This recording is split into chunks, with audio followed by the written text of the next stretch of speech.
Welcome to the Howl, where we get to go in depth with students, hear their stories, and you get a front row seat to learn about our community. I'm your host, Jacob Guertin, the Associate Director of Admissions here, and today we're joined by an alum from the class of 2023. Clara Dowdle will share all she has been up to, even though it's been less than a year since graduation. She gives so much credit to her experiences at Rectory for encouraging her to try new things and reach new heights. Without further ado, let's howl! All right, the sky is the limit for this Rectory recent grad, so we're going to get into it. Clara, how are you doing this morning? I'm good. How are you? I'm good. You are the first alum to be on the Howl, so congratulations.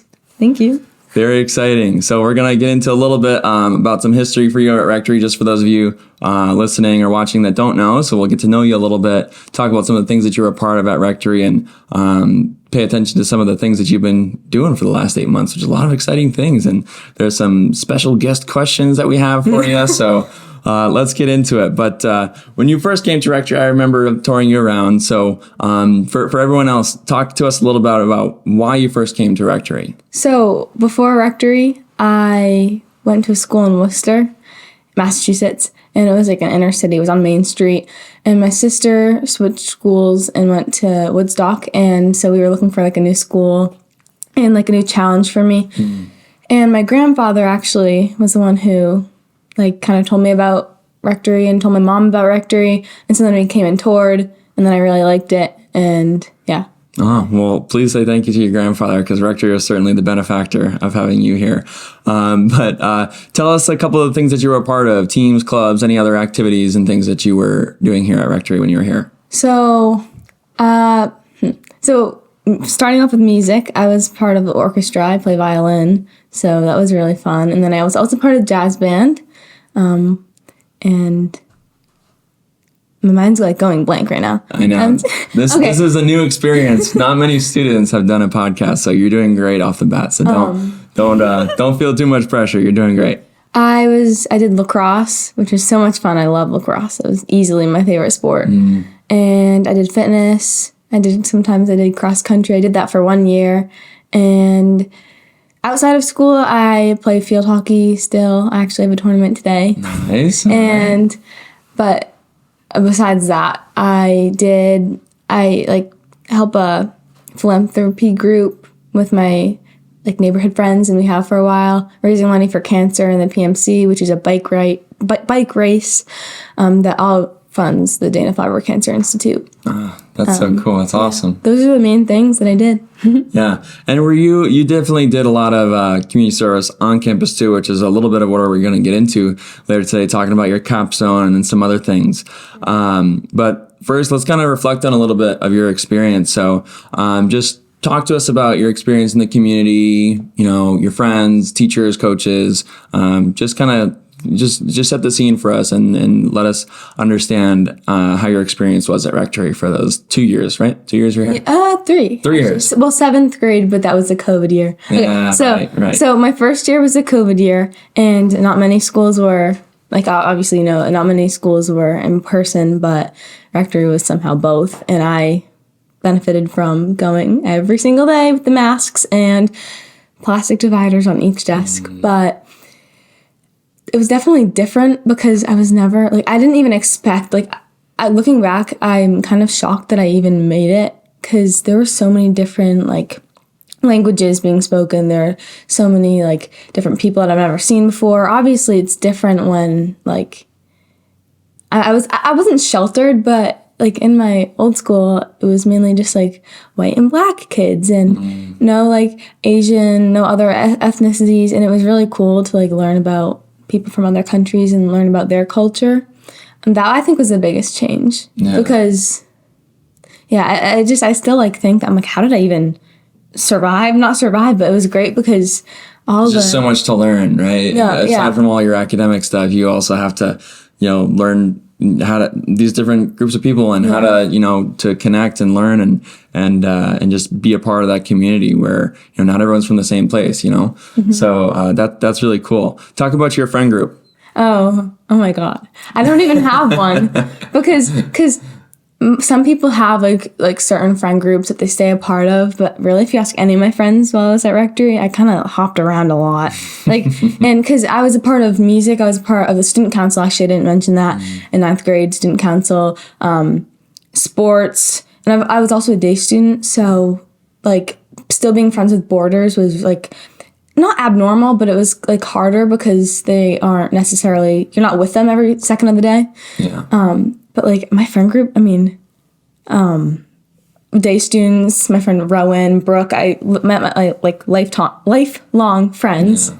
And I also met like people from China, people from Korea, like New Jersey. Shout out Ashma. I don't know if you're listening, but yeah, it was just so cool. I didn't have one friend group, which I thought was really awesome. I know. I remember. I think you're good friends with Nicola, right? Yes. Yeah. Yes. He was on my dorm, and I remember he would always go. You'd take him places and do stuff on the weekends. Yes. You're in your friend group, and that's really cool that the day students get to do that, because we really want to blur that line between day student and boarding students as much as possible, and not treat them as two separate groups. But how about some teachers? Talk about some teachers that made an impact. Definitely. The people who come to mind are Mr. Long, who is my physics teacher in ninth grade. I think we'll talk about him more later. Yeah, more Mr. Long, yep. Miss Bradley, who was my math teacher in 8th grade. And oh my God, that was like the best experience of my life. She was such a good teacher. Mrs. Weigel, my music instructor, and jazz band conductor. And Mr. McCarthy, who was my history teacher in 7th grade. And also Mrs. Burke, who's my Spanish teacher. Yeah. Too many to name, honestly, but those are all some really good ones. And you mentioned one, Mr. Long, who we're going to get to later. And we actually have some pretty good questions from Mr. Long. So we'll get there in a little bit. But why don't you tell us a little bit about some of the, or one of the main things I want to talk about actually is your capstone. So for those, we actually are recording on Martin Luther King Jr. Day, which is a really big community service day at Rectory.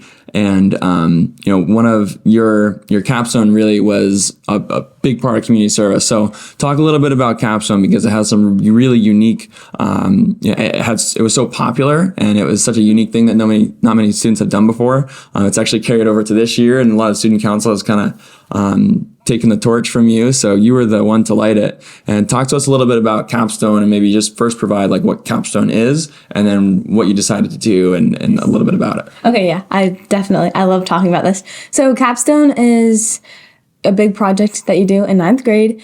Every ninth grader has to basically pick a topic about a problem in the world, and you have to offer like a solution, but you also have to offer like a solution that you can do, and a solution that can be effective, but also easy to like do by yourself. So for me, I picked the plight of African refugees when they first come to the United States. And I chose that topic because I kind of like, I had friends that were like relatives of African refugees at my old school that I mentioned, Worcester. In Worcester, it was actually St. Peter Central Catholic Elementary School, but I also went to middle school. And I remember like my mom talking about going to teach at this local like it's basically a school for African refugees that like it's an after school program, but also you can go there like right when you come to the United States as an African refugee. And I remember like there's something, I don't remember exactly, but my uncle, my mom were talking about going to visit and like donating to this like school. And I remember like ever since I think 8th grade when I knew about capstone, I really wanted to do that. And I wanted to volunteer because the volunteer work is great there. And I also went to a couple events before, so I knew more about it, and like I saw the struggles. And yeah, my mom was probably the one who like really talked to me about it, because she's a teacher and she wanted me to help. I mean, it was me who wanted to, because I remember that she would like show what was going on in like Sudan and all the genocide going on in Africa.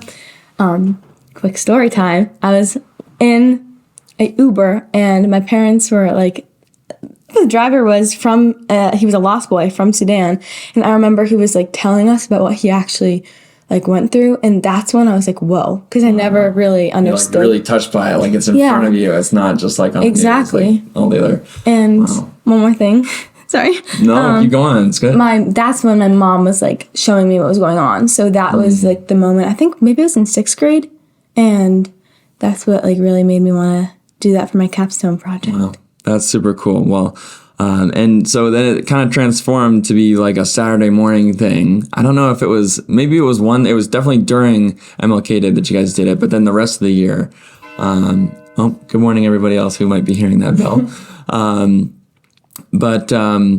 Yeah, it turned in this year to be something that was done every Saturday morning. And I think you guys did it a couple more than once, right? Yeah. Last year? So it was kind of hard because the capstone project was in the spring, and I was working with ACE, which is it stands for African Community Education, the school in Worcester. And it was kind of hard to find like a time that Rectory students could go with the bus schedules and like sports games, but we found a like day to go. And I remember we went a couple times, I think 1 or 2 times, my 9th grade year.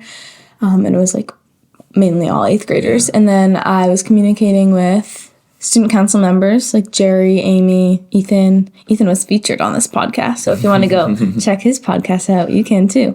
But I just communicated with them and ACE, and they're going, I think, once a month. And I know that the Rectory students want to go more than that, but we're still working on improving the time. Still a part of the community, and that's one of the really cool, amazing things that you continue to kind of have that impact. So that's really awesome.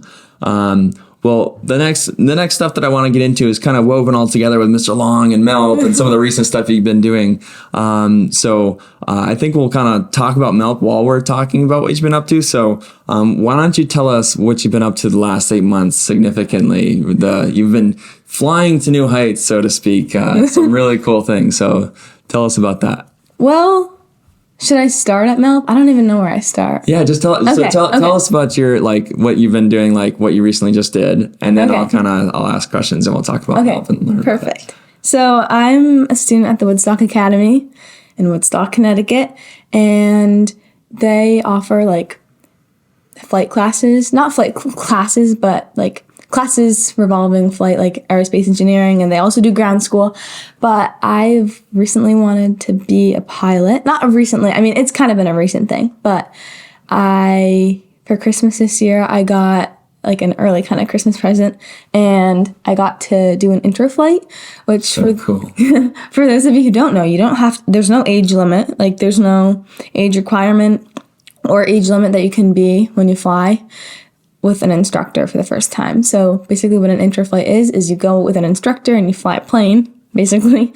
And obviously they help you and you learn a lot, and it's super cool. Like when I was on the runway, I was like, oh my God. I mean, you can't really see because it's a podcast, but my jaw was like, oh my God. But yeah, that's basically what an intro flight is. And that was what I did for my main Christmas gift. And it was so fun. I recommend anybody do it. That's awesome. So when did this first interest kind of start? And then Mr. Long has some questions for you. So tell us a little bit about when this started during the school year when you were at Rectory. So I always thought flying was cool. Like I actually have been lucky enough to be in a private plane and talk to the pilots and like see the cockpit. And it was just so like, I never really thought that I could do it because there's so many buttons if you've ever seen a cockpit, and I never knew I was like, how do people even know how to do this? So it kind of was like unachievable, I guess. I never really thought about it. I always thought it was cool, but again, never really thought I could do it. Yeah. And then throughout Rectory, I took physics in my 9th grade year, and Mr. Long really, like, how do I say this? Challenged me, I guess, in the best way possible. And he, like, believed in me, which made me feel like, okay, maybe I can be a pilot. And also physics is, like, hand in hand with flying. Yeah. So that's kind of when my interest started. And then I started, like, looking at cool planes online, and I was like, whoa, this is so cool. And yeah, that's kind of how it started. During the school year, so did you, during Melp, one of the things during Melp, right, was there some flight or some aerospace involved during Melp? Yeah, so when you get to choose a Melp, you have like a little description, and I saw like air, space, and I also saw the teachers on the Melp, which happened to be my favorite teachers. And I was like, oh my God, there's an aerospace museum. And I was like, yes, we're going. And or no, I didn't know if we were going, but I wanted to go. And when we got there, it was in San Diego, and I forget exactly what it's called. I think it was the Air and Space Museum in San Diego, and it was so fun. There's so many like replicas of planes, so many planes. You can like sit in them. Just plane overload. It's so cool. It's just, I want to go back. Yeah. Well, that's so cool. So for those of you who don't know, MELP is our May experiential learning program.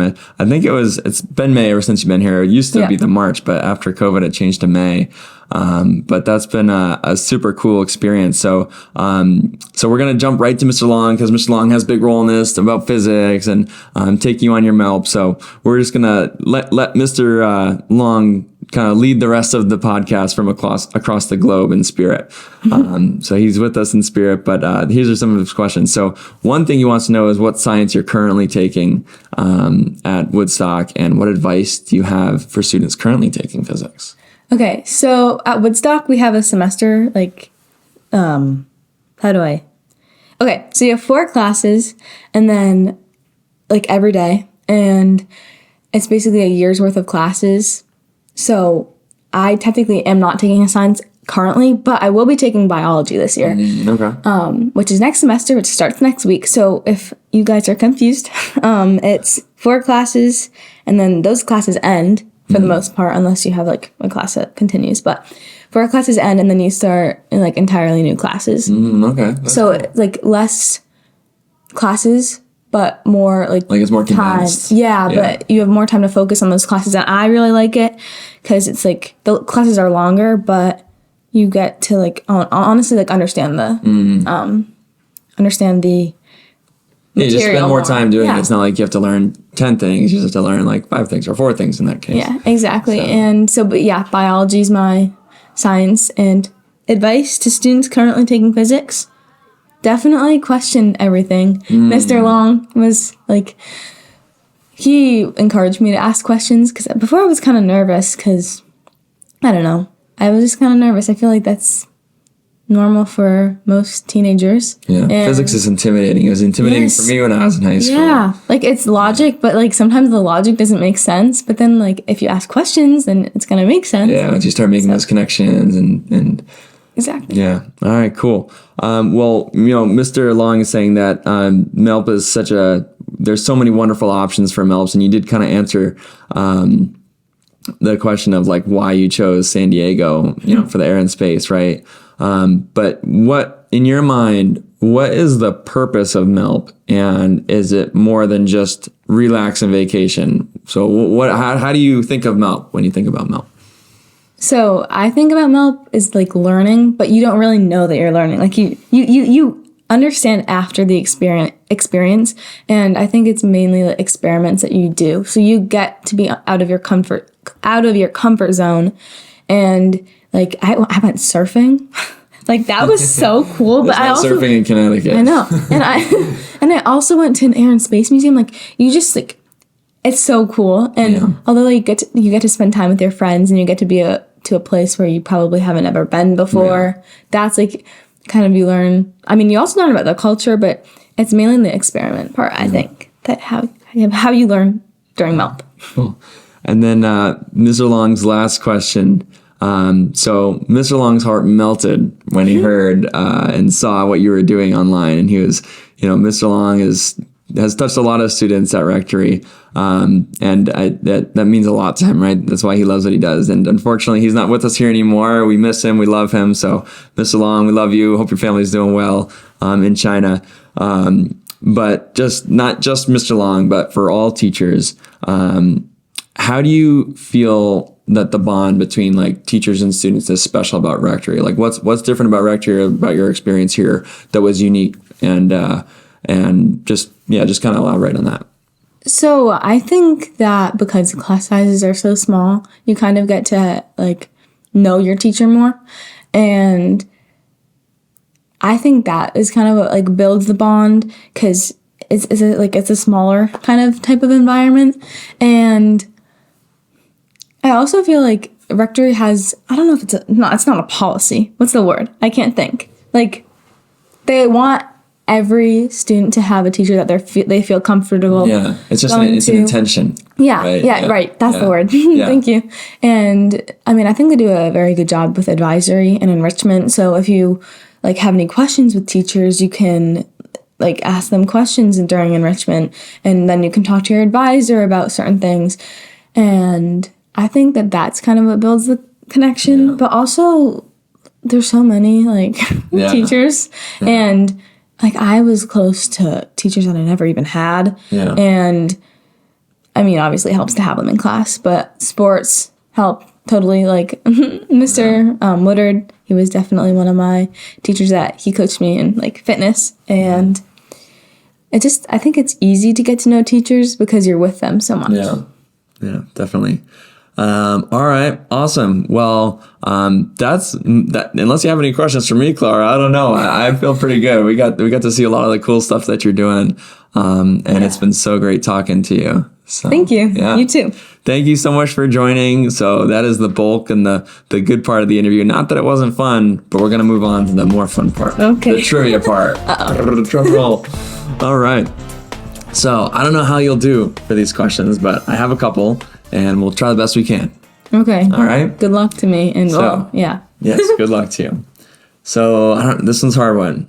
Do you know how many years Mr. Williams has been the head of school? Oh, no. At Rectory? I don't. That's really hard. Here, wait. How about I give you a number between 10 and 20? I feel like I should go somewhere in the middle, but I feel like 19 is like my lucky number. Or but I feel like in the middle is like 15, but 19 is my 15. Yeah. Yeah. Maybe I gave that one away a little bit, but that was good. You had some logic going there. I was just kind of steering you in the right direction. So good job. It was between 19 and 15, so it was pretty close. All right. So this question is an ode to Mr. Long as well. So Mr. Long appears a lot in this episode, which is great. It's going to make this episode even better. But Mr. Long's class would always finish the year with a big project. All the physics classes work together. Yeah. That's how exciting it was. That's good. You don't have to contain the excitement. We want you to show the excitement. So what was the name of that project? Do you remember the name? Oh, of course I do. Rube Goldberg. It'll never leave your mind. Great job. Of course. Great job. Very good. All right. So I know that you're a big reader, and I think in your COVID year it might have been Miss Tebow. I'm not sure, but we do have a new librarian this year. Yes. Yes. Yeah. Do you know the name of our new librarian? Oh no, Rowan's gonna. Rowan. Oh my God, Rowan loves. That's okay. And you're gonna say it, and I'm gonna know. Yeah. And I know exactly. I bet you see her face like right too. now. Oh yeah, totally. Oh my God. That's okay. Oh my goodness. I don't know. Can you tell me? Yes, it's Miss Asterita. I knew that. That's okay. That's okay. I knew that. No, nothing to Miss Asterita. She's amazing, and sometimes it's just hard to remember. It's all good. All right, so this one, I don't really know the answer to, but you actually posed this question, so I'm going to give it to you. Is the third floor of the main house at Rectory haunted? Yes. It is. No, yes, I don't know. No, it is. It is. So you can't get that one wrong, but I know. Whatever you think will go. No, it definitely is. Right. Up the Tudor Towers up there. Yeah. Yes, no. Come on. Yeah. Come on. Maybe. You know it too. Well, you don't want to admit it. All those listening, maybe we'll give you the executive tour and you can come check out the ghost tour of Rectory. So, well, thank you so much for listening. That was super fun. Congratulations. You got them all right in the trivia. You're the best. Good job. Well, it's been really great catching up with you. Thank you so much for coming here this morning. We're so happy to see all the things that you're doing next door at Woodstock. Thank you. So, do you have anything else to say before we go? I don't think so. Thank you for having me. All right, great. Well, enjoy the rest of your day off. Enjoy your field hockey tournament today. Thank you. And the last thing before we go, we leave every episode with a bang. Okay. Not a physical bang, but now that you're a centaur, we want to bring you back to your roots a little bit, where you were a wolf. Okay. So just like our wolves in the woods, we end each episode with a big howl. Okay. Right? So this is the Howl podcast. We got the wolf pack, and we're so happy to have our alum wolf pack. So it always starts off with our guests. So you can go ahead and whenever you're ready, you can just kind of give a good howl. Okay. Okay, well, this is kind of intimidating. Okay, ready? It's fun. Though. Well, will you do it with me if I come down? Oh yeah, that's how it goes, right? One wolf goes, and then the next wolf goes. So just kind of like that, and then I'll follow you. All right. Okay.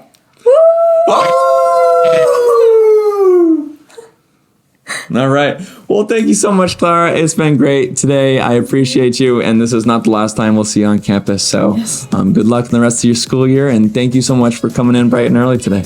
Okay, thank you. Thanks. If you want to find out more about Rectory School, call the admissions office at 860-928-1328, or you can reach us at admissions@rectoryschool.org. Thanks for listening.